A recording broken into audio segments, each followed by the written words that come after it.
waxaanu ka shaqeynaa halkan kambaniyada ama meelaha furilayaasha roodhidan dubnaa cadceeduna waxay maxay ahayd jawiguna aad buu kulul yahay dab badanna waan ku dhex jirnaa maalintii oo dhan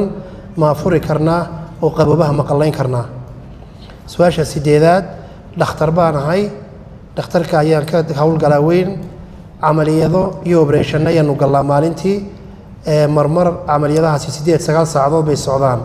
man noo bannaan tahay inaanu afurno aniga iyo neerasta iyo shaqaalaha ku jira operationka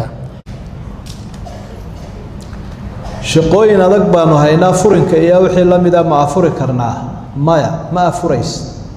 laakiin waad soomaysa haddii laakiin dhibku kugu bato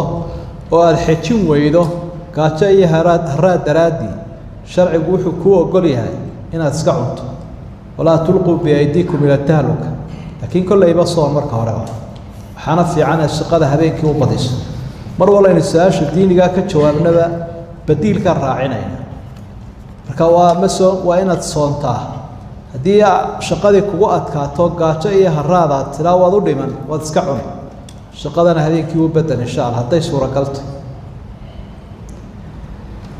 dhakhaatiir baa noo camaliyadaanu samaynaa culculus ma cuni karnaa maya asalkeedaba cibaadadan faralka ah camalka iyo shaqada iyo waxyaabaha ikhtiyaariga loogama tago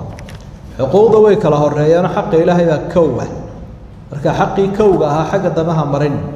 shaqadaada farsamayso cibaadadaynu u abuuranahay daraaddeedna xagga hore dhig oo ilaali oo kala haddii aad soomi karayso soom